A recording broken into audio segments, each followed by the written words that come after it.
Hey guys, this is Seth/EB Farmer with a new video today. I just wanted to talk a little bit. I kind of start by saying that I've sort of been trying to distance myself a little bit from some of the other land flipping gurus out there.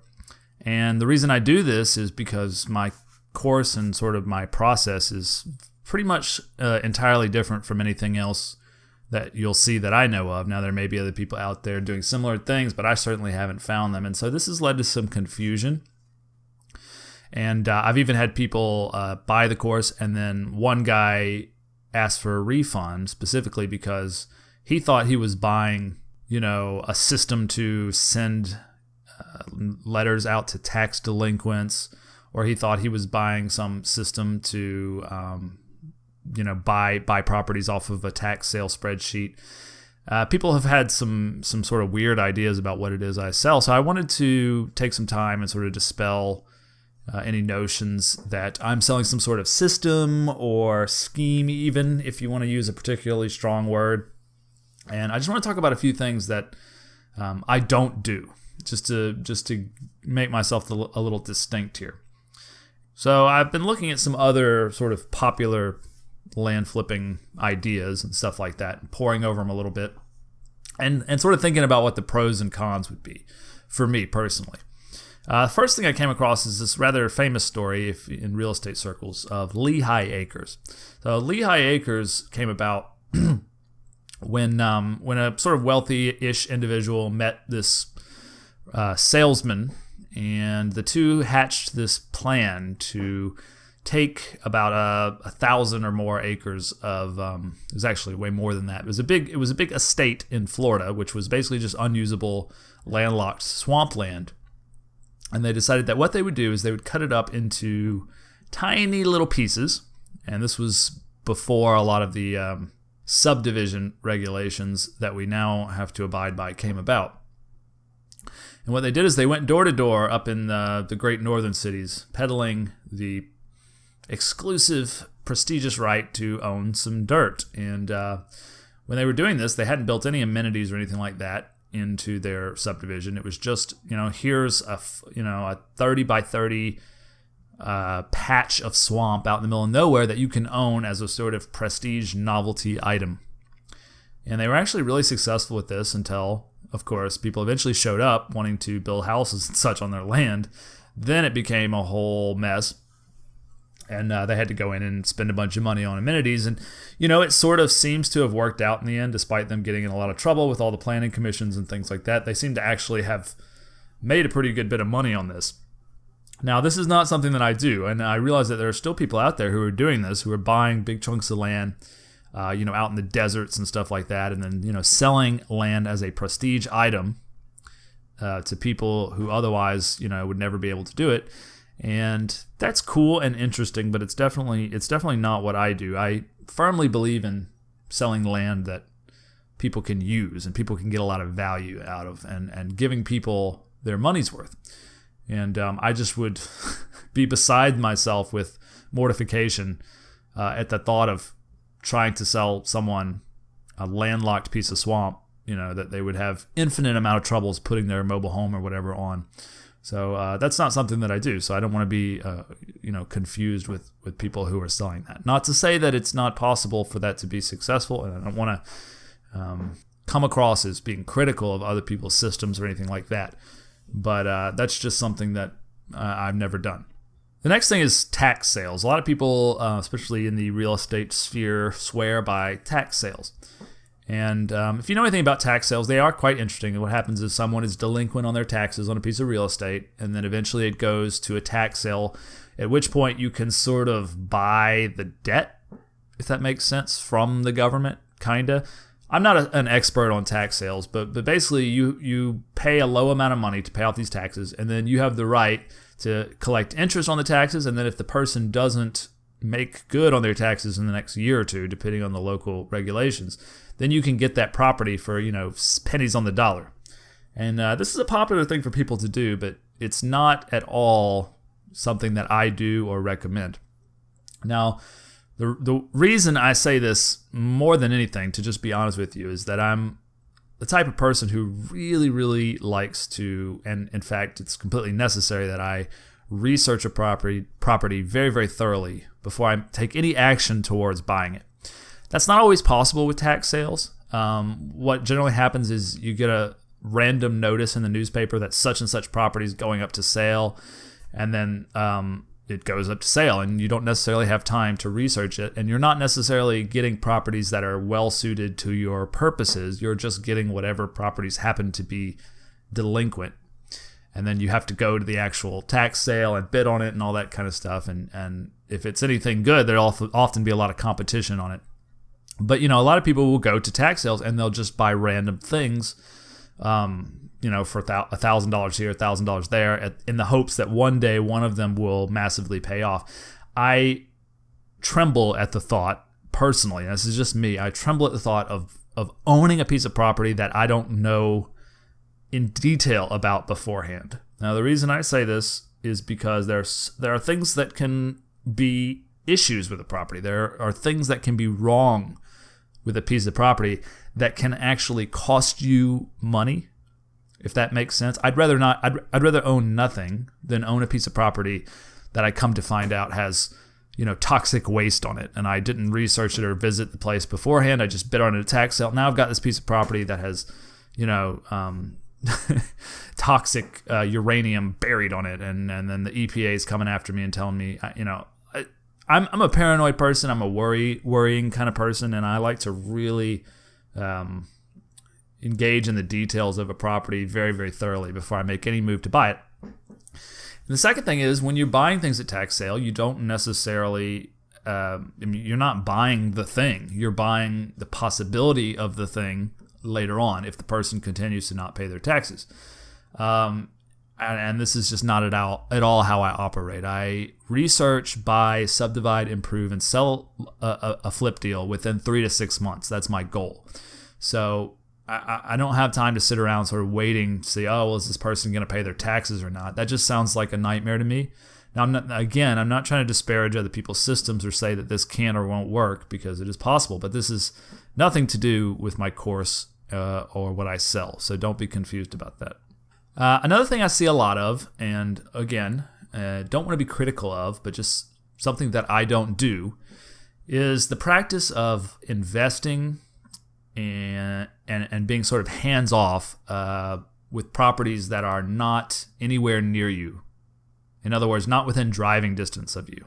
So a place that you will never go. You might buy a piece of property you'll never see, never walk on, off of a spreadsheet, and then you'll somehow manage to, personally, I can't imagine how you would do this, but I've talked to people who say that they do it, and so I don't want to say that it's not a tenable business plan, just because it's not my way of doing things.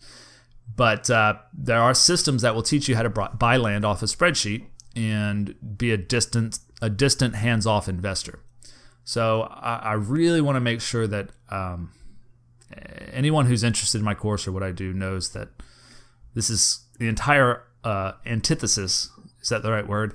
This goes against everything that I do and how I operate my business. I am unlike the other flipping gurus in the most major ways, that I'm hands-on, boots on the ground, getting dirty kind of businessman. I like to meet the surveyors. I like to shake hands with the customers.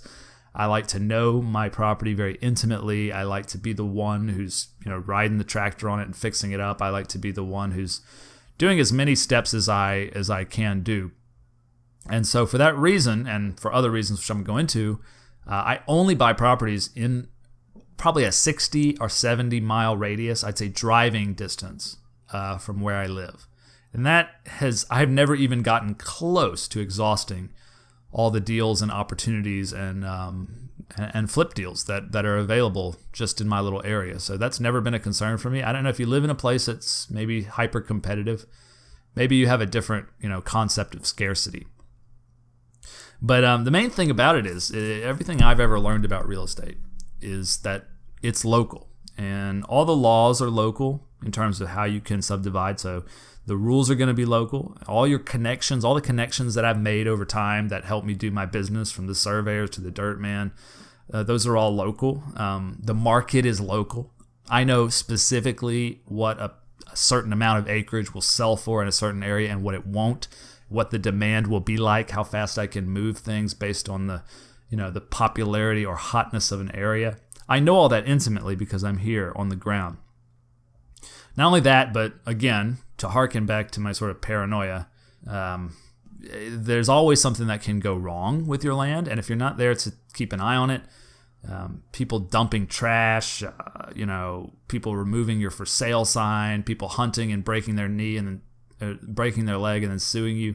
There are things that can happen. Now, this is just me being paranoid. I know a lot of people who do this and have no problems, but just for my purposes, I like to be a sort of hands-on developer. That's what I am and what I do. And so I don't do any systems or spreadsheets that involve scouring the whole country for the best deal.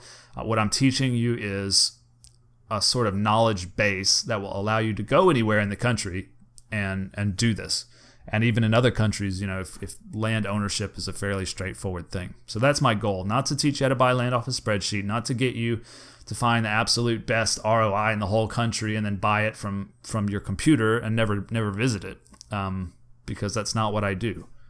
Another thing that a lot of people do is, and this is one of the systems that you see a lot, and what will happen is people will find landowners who owe taxes, back taxes, property owners who are delinquent on their taxes. And then they'll have a system to just send out like a cold mail out or do cold calls based on the assessor's records of these people and offer them really lowball offers on their land and then profit when people sort of, cave in out of desperation or whatever. And again, not trying to disparage this system because I've been told it can and does work sometimes, but it's not at all what I do. Sort of the reason for this harkens back to what I've been talking about, which is that my business is intensely local, and the sort of business that I'm teaching in my course is meant to be intensely local. And a lot of what I do is based on reputation and trust and sort of respectability in my community. I want people to think of me when they think of land. If they have a piece they want to sell, their uncle's farm or whatever, they're going to call me first, or they have a friend who's looking for 2 acres on a highway somewhere, they're going to call me first. The reason being because I treat people right and they have good experiences with me, and that all just generates more and more reputation and stuff like that. Now, if I were to start sending out insulting offers to people, that reputation might be damaged. Now, if you're doing the hands-off distance thing, I can see how this might work, but I've also seen some of the letters that people get in various groups that I'm in, when they send out these cold letters sort of offering 30 cents on the dollar, 40 cents on the dollar. People get really angry about this because, land is, I've said this before in the course, but land is intensely personal to people. It's not like just an item in a spreadsheet to people who've owned land for years. I mean, that's the place where they shot their first deer, or where they, learned to drive a four-wheeler, or, whatever. The land is personal, and when you start making lowball offers, it can step on some toes. So just be aware of that, and that's just not something I do in my course at all. I sort of teach my business as a human business where relationships are important and strategy is important in terms of like building a long-term tenable reputation and all that kind of stuff. So that's really what I'm teaching here, not the sort of spreadsheet kind of, not to disparage it, but I'm not teaching a system is basically what I keep repeating, and I don't scour the records for tax delinquents or anything like that. Also, just to hark on this again, but I mean, a lot of this, again, is buying sort of random properties. You're buying whatever property says, okay to your offer, rather than going out and finding the particular deal that is just perfect and then negotiating hard on that deal with the specific person because that's the piece of land that you want. That's what I do, and that's a big distinction. Last thing I'll talk about just briefly, some gurus recommend chasing after foreclosed properties, and this word foreclosure has sort of become almost synonymous with a good deal, but it's not. Just because something is a foreclosure does not mean it's a good deal at all. Not only that, but when you buy foreclosures, you have to deal with the bank's REO department, and I really don't like dealing with banks. I find them very hard to work with for the large majority. I find that they don't care about the land and selling it to you or giving you any concessions or even disclosing to you whatever might be wrong with it. It's not a human back and forth. It's just like, this is a number in a spreadsheet to them. They've got to get rid of it for X amount of dollars. So take it or leave it, mister. Not only that, but because of the foreclosure craze, there's 20 people calling the bank every day asking, what foreclosures do you have? What foreclosures do you have? And lastly, it's just like I've been saying about all the other systems in here. You're taking a random grouping of properties for some reason other than their suitability for a flip, and then you're offering on them. That's not what I do. I find the deals that are very, very suited to my flip, and then I go out and chase those. So the foreclosure doesn't work for me. Delinquent tax notices don't work for me. Tax sale doesn't work for me. So what do I actually do in my course? Well, I can give you more details if you want to email me. I'll even send you, a free copy of the book, Turning Dirt into Dollars. You can see a link below if you want to actually, buy me a cup of coffee or whatever, or just email me at thelandflipper@gmail.com. You can see it there. And I'll send you a free copy of the book so you can get a better sense of what I do. But just to sort of break it down for you, I go out in the country, about an hour away from the city. I buy 20 acres that has plenty of road frontage. I legally subdivide it and survey it and all that. And then I may improve it in some way, maybe by clearing it off, or by making sure all the utilities are right, or sometimes even just doing nothing, depending on the status of the land. Then I market the hell out of it. I tend to sell it for about twice what I paid for it. So it's a great business. It can be done anywhere. It's working with your hands one day, working in the office the next. There's no just system to make it work every time. It's a sort of adaptability thing. It's the sort of thing where the more experience you have and the more you know, the easier you can actually make a living doing it. And that's what I'm selling, is that experience. The 30 years of experience I have doing it with my whole family. So that's the difference between what you'll find in my course and some of the others. I just wanted to make sure that people sort of understood that, because I'm not selling you some kind of cheese ball system to make $1 million overnight.